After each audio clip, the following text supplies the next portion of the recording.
BluArmor activated. Greetings riders, we're going to show you how to connect your C10 to your phone. Let's get started. Press and hold the middle button to power it on. When the device powers on the first time, it will announce the battery level and automatically enter primary phone pairing mode. Device will prompt primary pairing. BluArmor activated. Battery full. Primary pairing. And the blue LED on the unit will start blinking rapidly.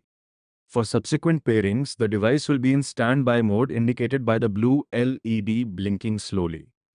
Now to initiate the primary pairing, press the middle button 3 times. Device will prompt primary pairing, Primary pairing. indicated by the blue LED blinking rapidly. Step 2. Now open the Bluetooth settings on your phone.